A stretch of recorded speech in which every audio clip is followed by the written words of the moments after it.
이 말씀 중심으로 전반전에는 더하기, 후반전에는 빼기, 이것이 오늘 말씀의 주제입니다. 우리 인생을 구별하는, 분별하는, 또한 구분하는 여러 일반적인 방법이 있는데 그 중에 가장 보편적이고 명확한 것 중에 하나는 인생은 전반전, 그리고 하프타임, 그리고 후반전으로 나누는 것입니다. 전반전의 삶이 있고, 그리고 하나님이 각자의 삶에 적절한 때에 하프타임을 주십니다. 그리고 그 다음엔 전반전과 다른 삶을 살라고 후반전을 이끌어 주십니다. 이것을 잘 구별할 줄 알아야 됩니다. 이 분별에 영성이 있어야 됩니다. 지금 나는 분명히 후반전의 삶을 사는데도 아직도 전반전 같이 살면은 성숙하지 않은 것입니다. 그것을 깨닫게 하기 위해 지금 하나님이 하프타임을 주십니다. 나에게 인생 후반전을 위해 지금 하프타임을 주시는구나. 그것을 깊이 깨달아야 됩니다. 그래서 후반전을 더 하나님이 기뻐하는 인생을 살기 위해 계획해야 되고, 기도해야 되고, 달려가야 되는 것입니다. 인생 전반전은 내가 누군지, 내 사명은 뭐고, 나는 어떻게 살아야 될지를 위해서 끝없이 더하기를 하게 됩니다. 내가 누군지 알기 위해서 그냥 앉아서 되는 게 아니에요. 수많은 것을 만나보고 추구해보고 달려가 봐야 됩니다. 구해보아야 되고, 찾아보아야 되고, 두드려 보아야 됩니다. 그제서야 내가 발견이 되는 그런 경우가 대부분입니다. 그래서 전반전의 인생은 더하기의 인생입니다. 그런데 후반전은 다릅니다. 이제 수없이 더해왔던 것에서 가장 중요한 핵심, 중요한 것을 남겨놓고 나머지는 다 빼가야 됩니다. 그래야 마지막까지 열매를 맺는 인생이 되는 것입니다. 그래서 오늘 본문은 두 가지의 진리를 우리에게 말하는데, 전반전은 더하기를 통해 나를 발견하라라는 것입니다. 오늘 본문에 보면 바울의 전반전, 젊은 날의 바울의 모습, 그것이 나옵니다. 젊은 날의 자기에 대한 고백이 나오는데 빌립보서 3장 4절에서 6절입니다. 보겠습니다. 그러나 나도 육체를 신뢰할 만하며 만일 누구든지 다른 이가 육체를 신뢰할 것이 있는 줄로 생각하면 나는 더욱 그러하리니, 나는 8일 만에 할례를 받고 이스라엘 족속이요 베냐민 지파요 히브리인 중에 히브리인이요 율법으로는 바리새인이요 열심으로는 교회를 박해하고 율법의 의로는 흠이 없는 자라.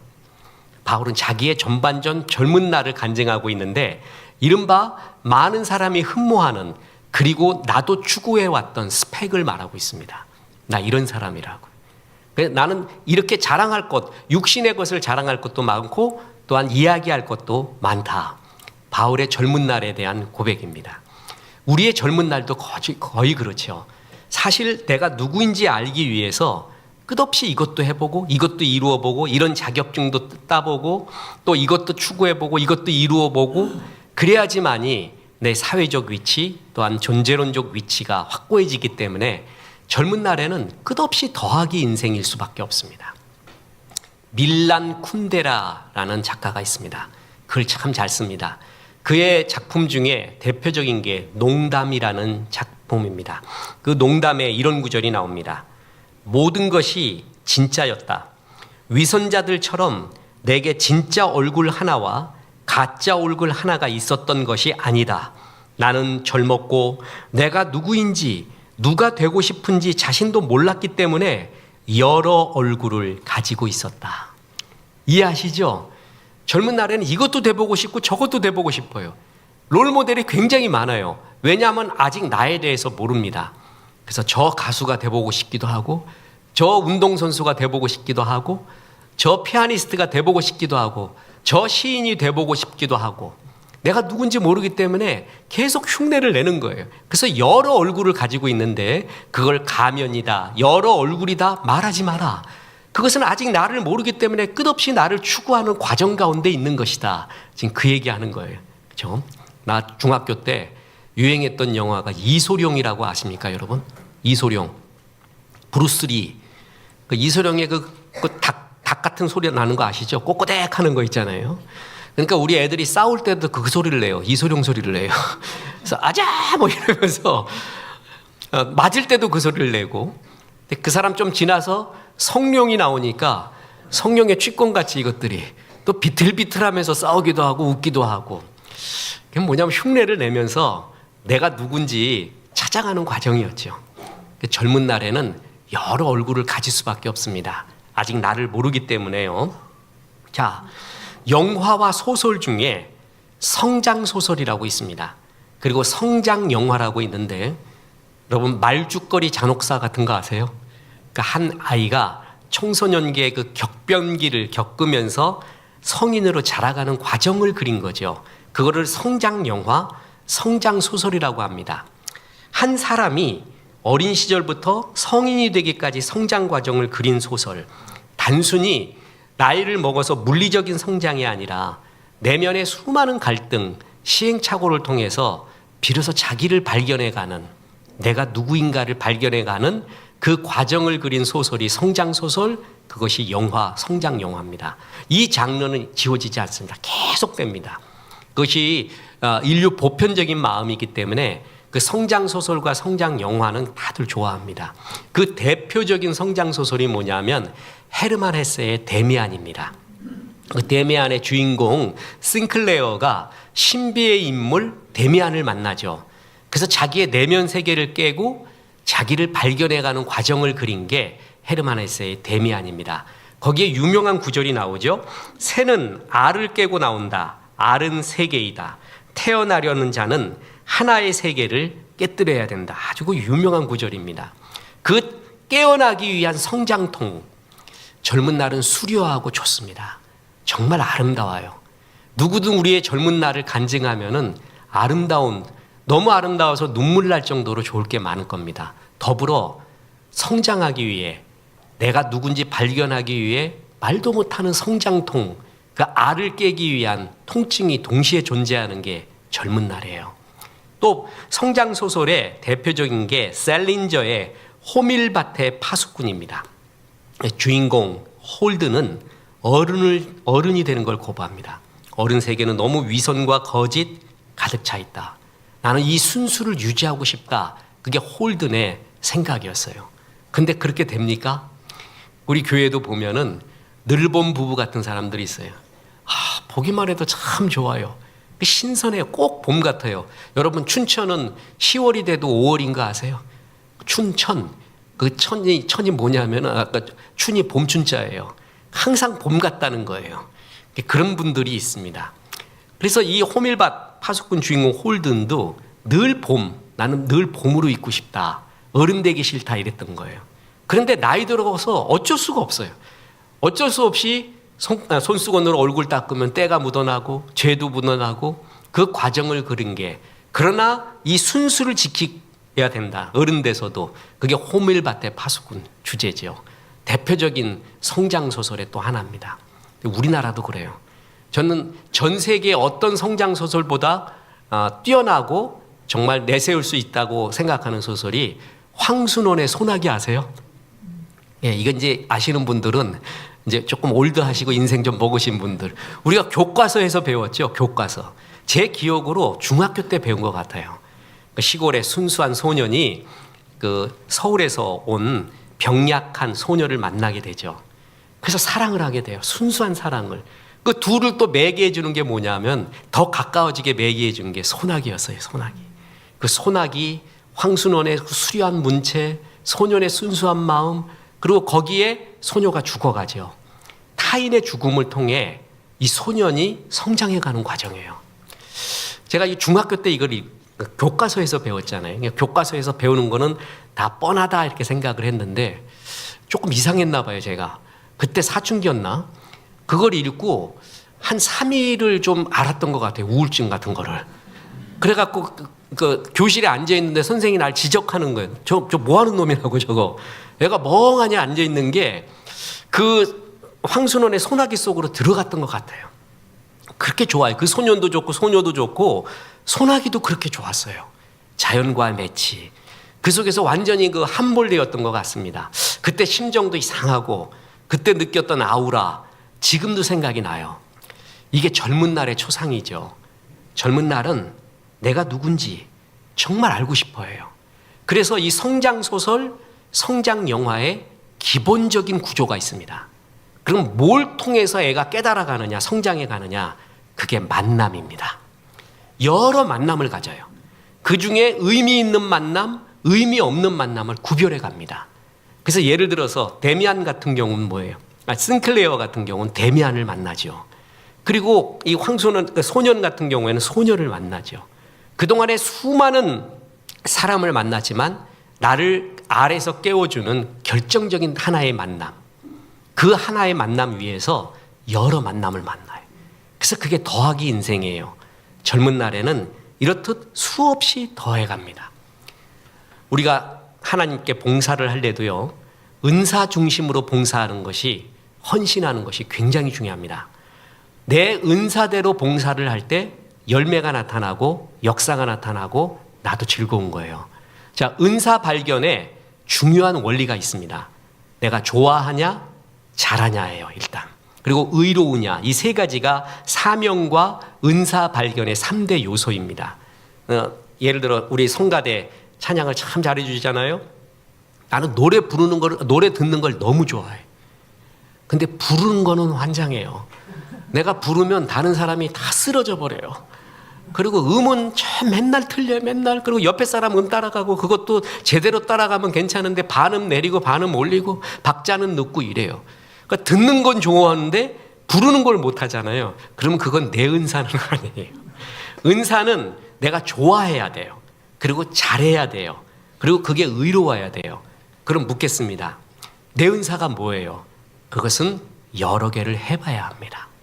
여러 것을 접촉을 해봐야 돼요. 그래서 나는 이것을 잘하는구나. 그때 발견하게 되거든요. 그래서 젊은 날에는 여러 가지를 더 해봐야 돼요. 그래서 내 것을 발견해가는 과정이죠. 신앙생활도 그렇습니다. 신앙도 처음에 기도를 할 때, 저도 젊은 날 우리 수련회 가서 기도하잖아요. 우리 윤수가 목이 쉬어 갖고 왔어요. 그래서 야, 제대로 수련회 갔다 왔구나. 저도 수련회 갔다 오면은 목이 안 나올 정도로 주님 앞에 소리를 질렀어요.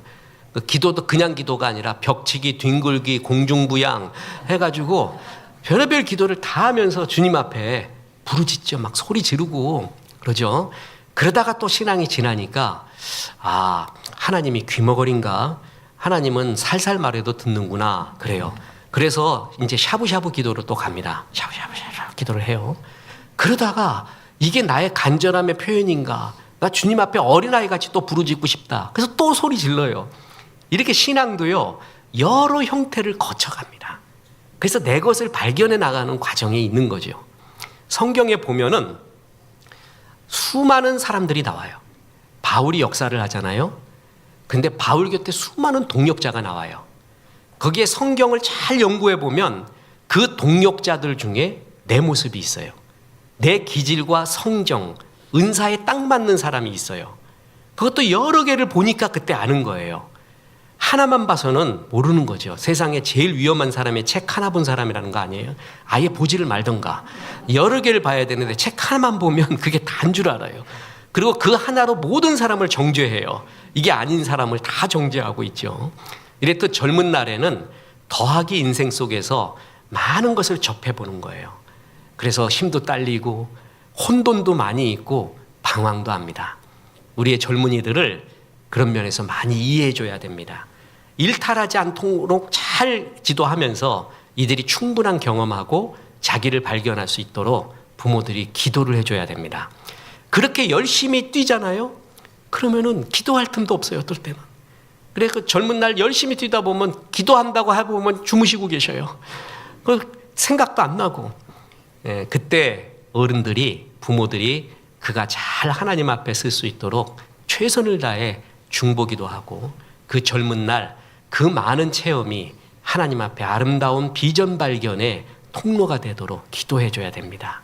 전반전은 그래서 수없이 더해간 것입니다. 그런데 두 번째 교훈이 있습니다. 후반전은 빼기를 통하여 사명에 집중하라라는 것입니다. 이제 후반전에는 빼가야 됩니다. 자, 오늘 본문에 바울의 전반전과 후반전이 다 나와요. 자, 빌립보서 3장 7절부터가 후반전 얘기거든요. 근데 보세요. 그러나라고 시작하죠. 그러나. 아까 읽었던 것이 전반전의 얘기예요. 내 전반전은 이랬다. 그런데 후반전은 이렇다. 그 그러나라는 말 사건에는 전반전과 후반전에 뭔가의 사건이 있었던 거예요. 그게 뭐예요? 다메섹에서 예수님을 만난 사건입니다. 그게 결정적인 사건이에요. 그게 어찌 보면 바울의 하프타임이었습니다. 그의 인생 후반전을 최상의 생명의 삶으로 이끌기 위한 주님이 만나준 사건, 하프타임이 있어요. 사람들마다 이 하프타임이 꼭 옵니다. 반드시 옵니다. 그때 전반전을 돌아보고 후반전을 아름답게 살아야 돼요. 그래서 바울은 이제 후반전에는 이렇게 산다라는 고백을 합니다. 3장 7절 그러나 무엇이든지 내게 유익하던 것을 내가 그리스도를 위하여 다 해로 여길 뿐더러 또한 모든 것을 해로 여김은 내 주 그리스도 예수를 아는 지식이 가장 고상하기 때문이라.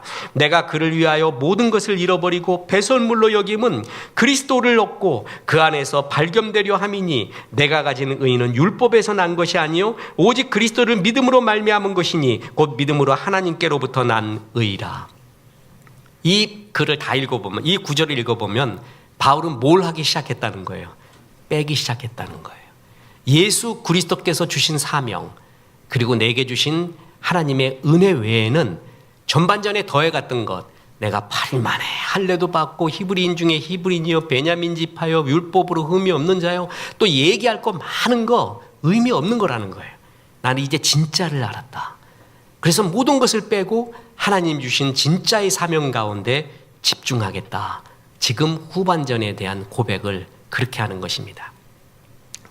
우리 지난번에 우리 주은식 집사님이 이렇게 만약에 중국이 대만을 침공할 때는 어떻게 될 것이냐 그 특강을 갖다가 해줬습니다. 그냥 요즘도 유튜브 얼마나 하시는지 책도 많이 보시고, 그 주은식 집사님도 좋아하는 독일 장군이 하나 있습니다.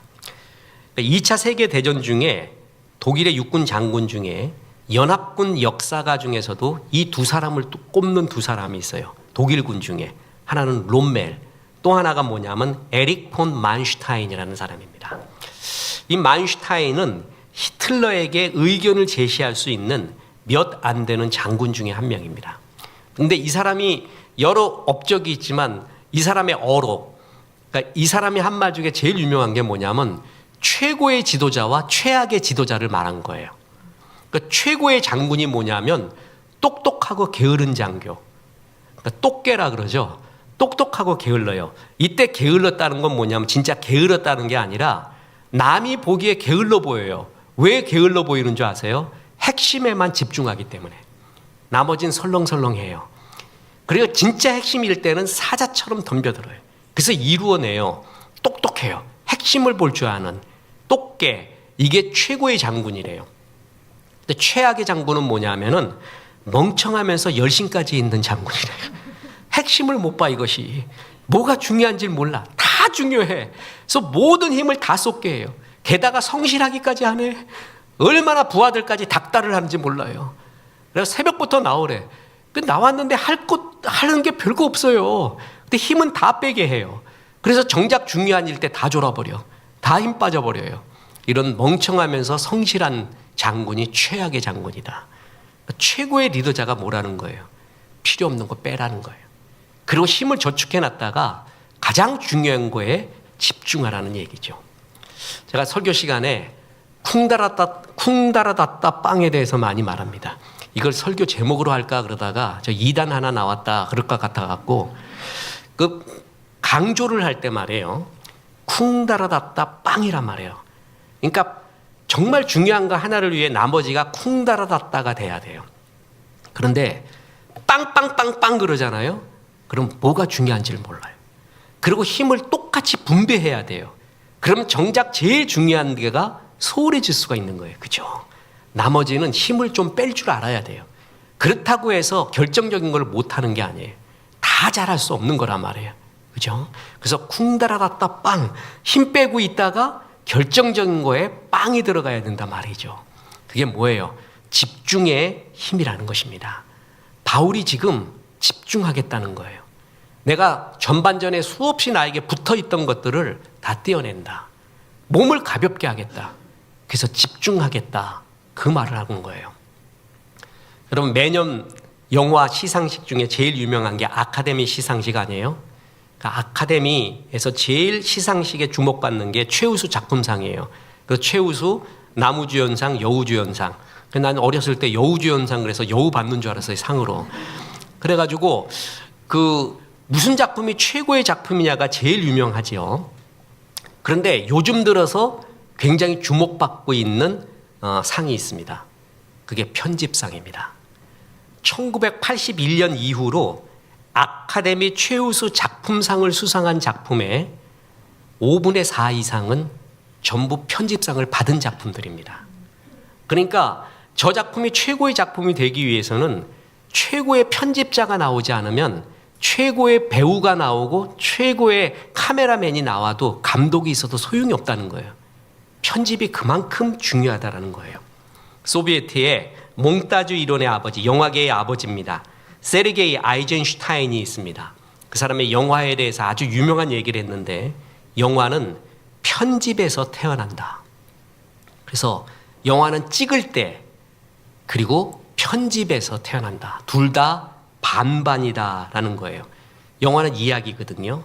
그런데 그 이야기가 가슴에 와 닿기 위해서는 적절하게 어떤 이야기는 길게 하고 어떤 이야기는 짧게 하고 어떤 거는 과거와 현재를 바꿔야 되고 어떨 때는 공간을 바꿔야 되고 그 이야기에 대한 적절한 배분, 그게 편집의 역할이에요.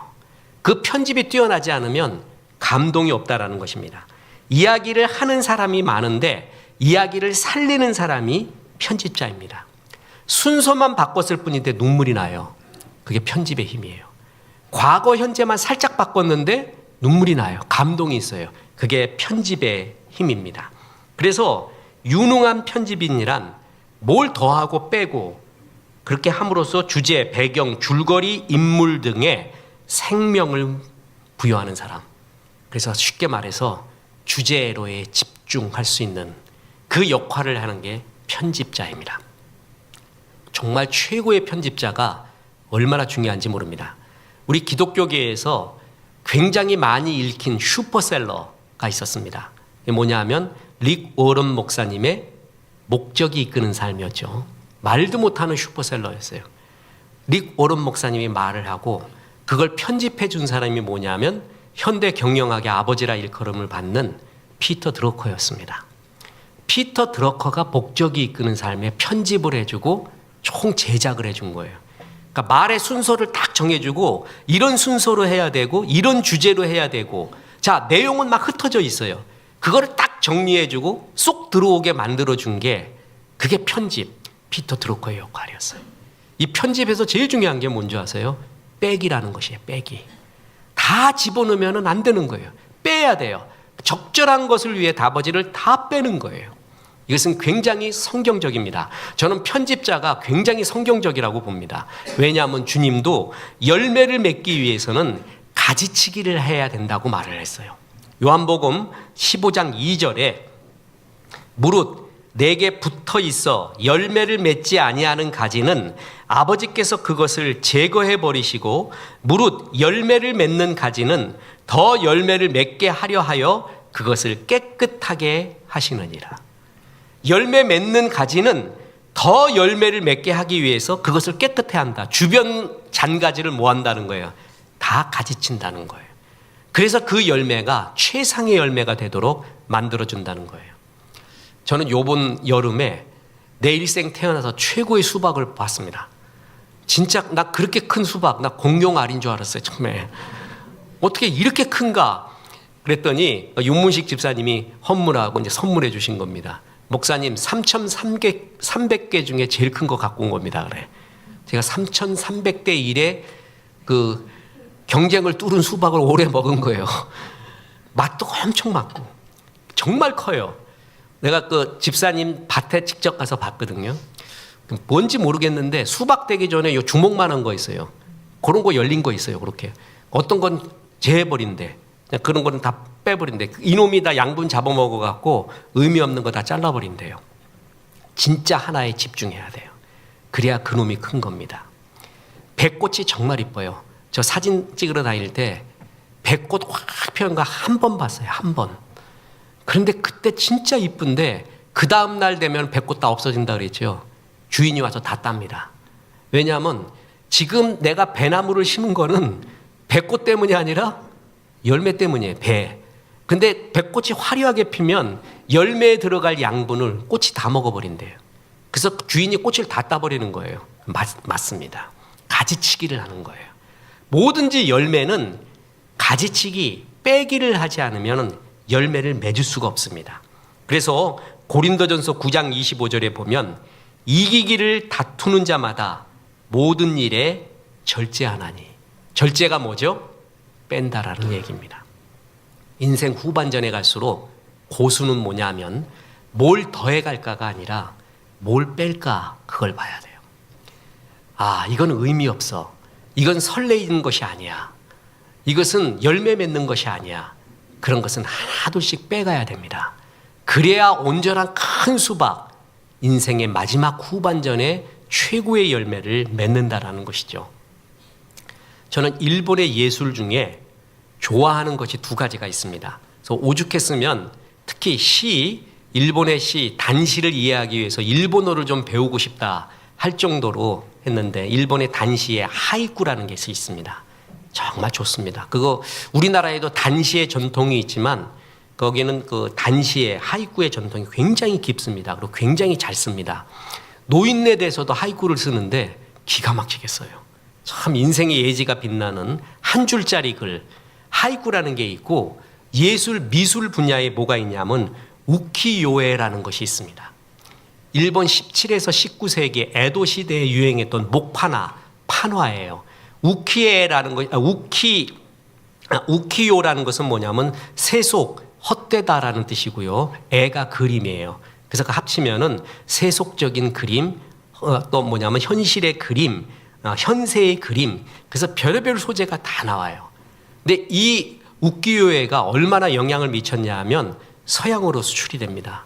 그래서 인상파 화가인 빈센트 반 고호, 모네 같은 사람이 여기에 광팬입니다. 특히 빈센트 반 고호가 그렇습니다.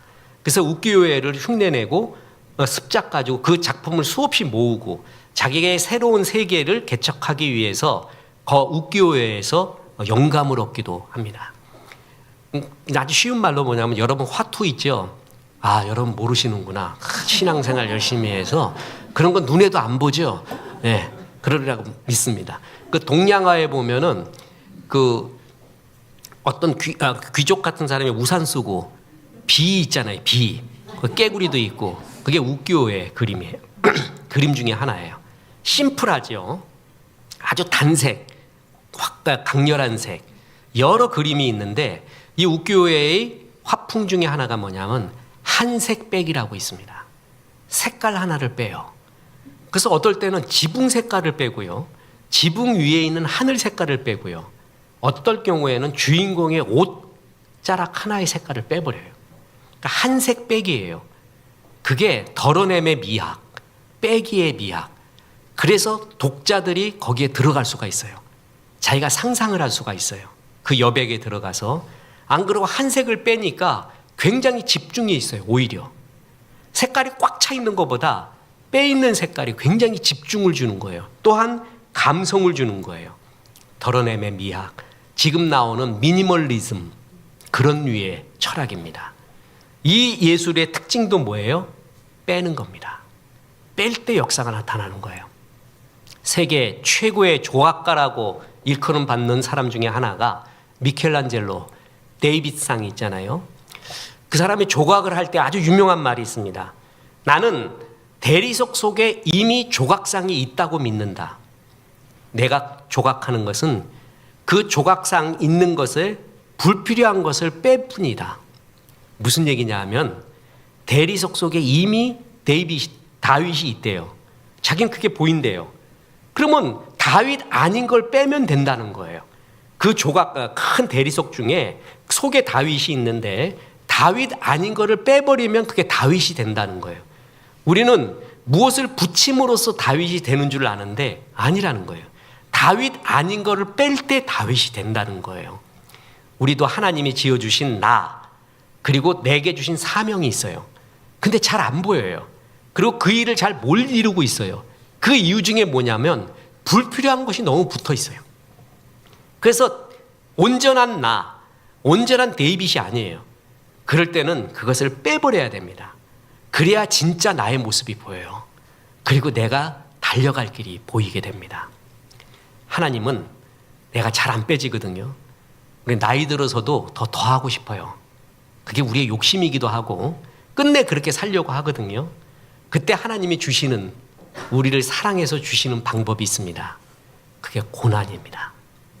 고난을 통해서 진짜 불필요한 것이 무엇인지, 내가 집중해야 될 것이 무엇인지를 하나님이 나에게 가르쳐 줍니다. 저도 제 인생의 전반전이 저도 수려하게 그지없습니다. 그냥 수려한 게 아니라 병이 날 정도로 수려합니다. 다정도 병인 양하여 잠 못 들어 하노라. 열정도 병인 양하여 잠 못 들어 하노라. 다 하고 싶었어요. 모든 걸 다 이루고 싶었어요. 그래서 저는 내가 이 길이 이것인가 해갖고 막 노래도 불러봤습니다. 싱어송라이터. 그래서 작사, 작곡도 하고 가스펠송, 건전한 대중가요 만들어보고 이 길로 달려갈까. 그 세계도 조금 지금도 이해를 해요. 지금도 참 감사하고, 그때 내가 우상이 둘이 있었는데 하나가 아침 이슬 만든 김민기, 그리고 나뭇잎 사이로 만든 조동진, 이런 사람을 참 좋아했어요. 그래서 우리 강근식 장로님이 그분들하고 또 절친 후배들이잖아요. 강근식 장로님의. 그래서 갈 때 나 좀 꼭 데리고 가라. 장로님 그 약속을 안 지켜갖고 지금 두 분 다 돌아가셨어. 두 분 다 가셨어. 만날 수가 없어요. 진짜 그분들하고 얘기 좀 하고 싶었어요. 얘기 좀. 그래서 장로님 꼭 좀 한번 데려가십시오라고 하니 예 그러더니 나중에 말씀드려봤더니 자기도 그렇게 금방 죽을 줄 몰랐대. 아니 있었으면 데리고 갔죠. 그래서 그 세계인가 하고 되게 좋아했어요. 실제 노래도 불러봤어요. 그죠? 좋았어요. 마음도 좋고, 또 그때 뭐 이렇게 좀 레코드 하는 사람이 내 목소리에 그 상업성이 있대. 개성이 있대, 개성. 그러니까 개성이 충분히 승부를 볼 만하다는 거예요. 난 그럴 줄 알았어. 그래가지고 존 덴버 흉내 내고 뭐 윤영주 흉내 내면서 즐겁게 살았죠. 하나님이 나를 찬양으로 인도하실까도 생각을 했습니다. 근데 어느 날 새끼 콘서트를 할 때 그 전에 오프닝 하는 게 이제 이게 새끼들 나와서 하는 거거든요. 근데 어느 날 목감기가 들어버리네. 목감기. 그게 엄청 스트레스를 쌓인 거예요. 내가 목이 약하고 몸도 약하고 하는 것이 노래를 계속 부를 수 있는 길이 아니구나. 하나님이 그때 탁 막는 거를 느꼈어요. 지금도 아까워 죽겠어요. 그 분야가. 그래갖고 우리 교회 그 문희옥 집사님 같은 분이나 또 이렇게 가스펠 하려는 사람한테 곡도 좀 써주고 싶고 뭔가 좀 거기 집중하고 싶어요. 막 그런 것도 아직도 잔재가 있는 거예요. 근데 하나님이 가지쳐라. 그래서 가지쳐라. 깊은 고난 속에서 그것도 좋은 일인데 네 일이 아니라는 거예요. 아주 좋은 일인데 네 일은 아니다. 그거를 사유작용이 아니라 온 삶으로 가르쳐줬어요. 글 쓰는 것도 있었습니다. 글 쓰는 것도 좋아했죠. 미치도록 썼죠. 신춘문예까지 도전을 했으니까. 그러니까 잠을 못 잤어요. 어느 날 잠을 자는데 꿈속에 단어가 읊조려져요. 그래갖고 일어나가지고 썼어요. 그거를. 그러니까 내가 그 문장 하나를 봤어요. 달빛에 스민, 창틀에 스민 달빛 하나는 꿈속에 읊조린 문장 한 토막. 이런 걸 써놨더라고, 내가. 자다 일어나갖고. 너무 멋져, 그 글이. 내가 쓴 것 같지가 않아요. 그리고 미쳐갖고 쓰다 보니까 한 5개, 10개가 모아져요. 이야, 난 이게 시인 되겠다. 이거 갖고 원시인 아니라 신으로 살자. 그랬는데 돌아보니까 이거 계속하다간 죽을 것 같아요. 죽어. 잠을 못 자요. 그리고 그 집중하는 것이 이루 말도 못해요. 온 에너지가 다 들어요. 좋아하는 이성복 시인이라고 있었는데 그 스승이 문학과 지성사 만든 김현 교수예요. 자기 제자 보고 글을 쓰지 말라 그랬어. 너 시집 맷집 더 내면 죽는다 그랬어요. 근데 그 말을 이해를 하겠어요. 그냥 미쳐야 돼요. 그래야 그게 나오거든요. 그리고 이제 문학계에 내 나름대로 굉장한 실망을 체험을 하게 됐어요. 말도 못하는. 그래서 하나님이 전문 글로 나가지 마라. 그것도 딱 막는 것을 느꼈습니다. 뿐만 아니라 또 사진도 되게 좋아했다니까. 내가 사진 오죽했으면 내가 사진 석사 하려고 그랬다 그랬잖아요. 석사. 그 얼마나 핍박당하면서 찍으러 다녔는 줄 아세요, 내가? 그래가지고 정말 좋았어요. 그리고 내 나름대로의 세계가 이제 만들어지기 시작을 하고, 우리 교회 이제 사진계에 또 유명한 배병호 교수의 제자 호석이, 주호석, 그러니까 이제 호석이가 아니지 이제. 아주 옛날 생각나갖고 이제 그러는데 청년이었죠. 호석이가 교회에서 살았어요, 이놈이. 그래갖고 막 탁구 치고 교회에서 막 그러다가 하나님 은혜로 이제 사진학과도 들어가고 배병호 교수 제자가 된 거예요. 맨날 전화해갖고 어떻게 찍냐? 야, 612로 찍었어? 스캔 네가 뜨니? 어떻게 하니? 기법이 뭐고? 어떠냐? 서와 시를 갖다가 그냥 미친 듯이 또 알아냈어요. 막 물어보면서. 근데 얘가 또 다 대답해줘요. 좋다고 그냥. 그렇게 좋아했고, 우리 김학래 집사님 계속 찍잖아요. 옛날에 한현모 집사님도 사진 찍었고, 이런 것 같이 기독교계에 기독교적인 사진은 없어요. 불교의 사진은 있거든요. 카톨릭의 사진도 있어요. 왜냐하면 형상이 있어요. 그들은 형상이 있잖아요. 형상. 그런데 기독교는 형상이 없잖아요. 찍을 게 없는 거예요. 그러니까 뚜렷한 기독교 작가가 없는 거예요. 이런 가운데 기독교의 사상을 어떻게 표현할까? 그거를 연구하고 또 하나님이 이거 부른 거 아닌가 그랬단 말이에요. 근데 이것도 하나님이 좋은 일이다. 아주 좋은 일인데 네 일은 아니다. 이거를 고난을 통해서 하나둘씩 가지치기를 하게 해줘요. 그러면 지금도 글 쓰고 사진도 좀 찍고 음악도 하지만 설교하고 또한 방송 문서 선교를 위해서 집중하고 어떤 글을 써야 된다. 이런 것들을 하나님의 어떤 영감으로 이렇게 가르쳐주고 하고 있어요. 그럼 나머지는 버려야 돼요. 버리지 않는 한 여기에 집중을 할 수가 없어요. 그래서 후반전으로 갈수록 뭐냐 하면 계속 가지치기를 하는 거예요. 데이빗 아닌 것, 나 아닌 것을 떨궈낼 수 있는 지혜. 그래서 큰 수박을 열매 맺는 지혜. 그래서 보세요. 시편 131편 1절에 여호와여 내 마음이 교만하지 아니하고 내 눈이 오만하지 아니하오며 내가 큰 일과 감당하지 못할 놀라운 일을 하려고 힘쓰지 아니하나이다. 젊은 날에는 큰 일, 감당하지 못할 일, 놀라운 일에 매력이 되게 있어요. 또 할 수도 있을 것 같아요. 그리고 매달리면 될 것 같아요. 그죠? 근데 후반전이 될수록 그런 일 안 하겠다는 거예요. 내가 큰 일을 해서 이름을 날리고 그리고 놀라운 일을 해서 사람들한테 주목을 받고 그거 의미 없다는 거예요. 네 일이 아니다. 네게 줄로 재어준 구역이 있다. 그거 하나에 집중을 해라. 후반전에는 이걸 분별할 줄 알아야 됩니다. 그래서 뺄셈을 해야 됩니다. 전반전과 똑같이 또 이것도 하고 저것도 하고 저것도 하고 저것도 건들고 이것도 건들고 이것도 하고 나중에 해놓은 게 아무것도 없어요. 수박 하나가 큰 게 있어야 되는데 주먹만한 거 그냥 귤만한 거 하나씩만 한 대여섯 개 있으면은 나중에 그 큰 수박 위에 잘라버립니다. 내가 그런 인생 산 게 아닌가. 바울이 그래서 자기의 후반전의 마지막 모습을 이렇게 말합니다. 빌립보서 3장 12절에 나는 아직 얻었담도 아니요 온전히 이룬 것도 아니라 오직 내가 그리스도 예수께 잡힌 바 된 그것이 이제는 확실히 안다는 거예요. 그것을 잡으려고 지금도 달려간다. 전에는 내가 누군가를 알기 위해 내 사명이 뭔가를 알기 위해 이것저것 열정적으로 해갔어요.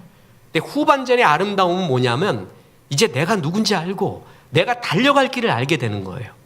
그럼 이제 그것에 집중해서 달려가겠다. 그게 축복받은 후반전이라는 것입니다.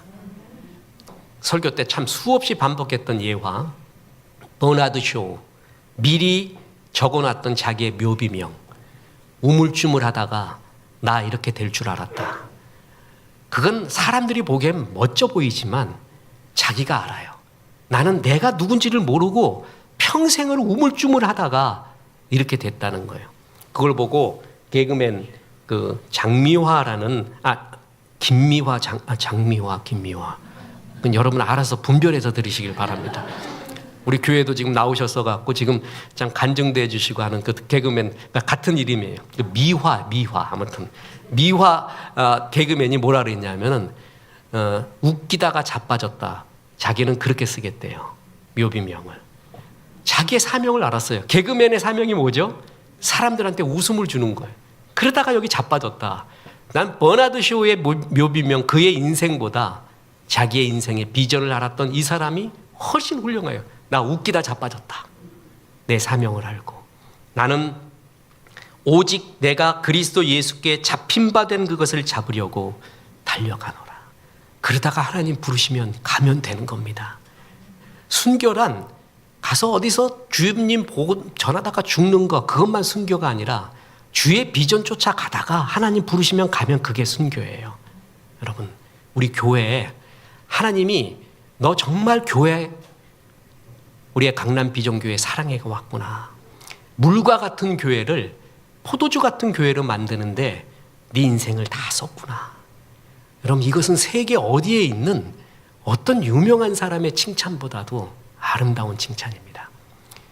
너 교회에서 받은 집사표 하나 있지. 처음 서리 집사 받을 때, 안수 집사, 장로 받을 때, 권사 받을 때 교회에서 준 감사패, 임명장 있지. 이게 얼마나 소중한 것인 줄 아는가. 세상 사람들은 알아주지 않았지만 나는 늘 기억하고 있다. 1부 예배 때도 성가대 섰니? 2부 때도 쓰는구나. 교회 학교 할 때 그렇게 식당에서 봉사하고 설거지해주고 수련회 하는데 그런 일을 해주고 아이들 축복해주고 그럼 그 일도 정말 훌륭한 일입니다. 세상 세속적인 성공, 세속적인 명예에 이제 후반전을 갈수록은 버려야 됩니다. 그거 버리고 주님이 정말 뭘 기뻐했는가, 뭘 보시고 있는가, 전도하고 선교하고 구제하고 교회 사랑하고 예수 닮아가고 이런 것에 후반전에 집중하고 나머지 것은 다 빼가야 됩니다. 아직까지도 전반전에는 비키니 수영복을 자랑할 수가 있잖아요. 후반전에 비키니 수영복 자랑하면은 그건 추하다고 합니다. 추해지는 거예요. 이때는 다 빼고 다른 것을 자랑해야 돼요. 하나님을 사랑했던 이야기, 그래서 그 길로 집중해서 달려갔던 이야기. 그래서 전반전에는 우리 젊은이들, 자녀들이 수없이 더해가고 나를 발견해갈 것입니다. 그것을 축복해주고 이해해주고 기도하면서 그들이 잘 발견하도록 기도해 주십시오.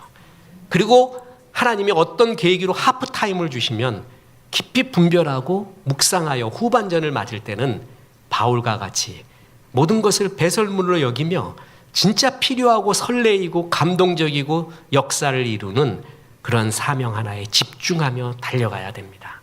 그래서 전반전보다 더 아름다운 후반전, 갈수록 빛나는 우리 성도님 되시기를 주 예수의 이름으로 축원합니다. 우리 하나님이 후반전에도 쓰시니 얼마나 좋습니까? 내 영혼 주 찬양하며 찬송합니다.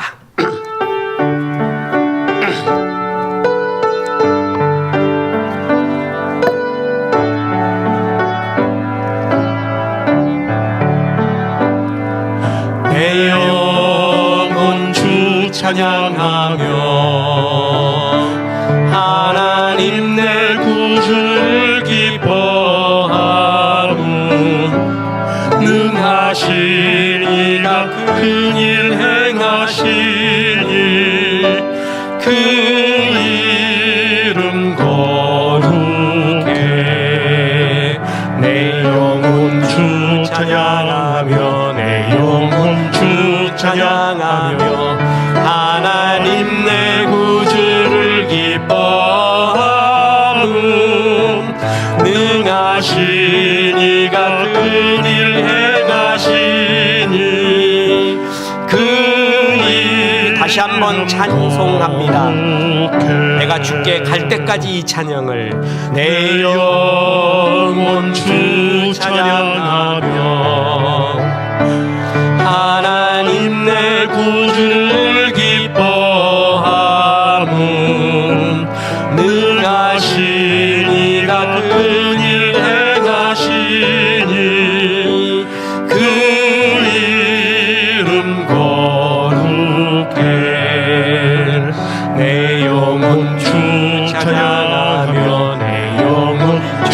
찬양하며 하나님 내 구주를 기뻐하는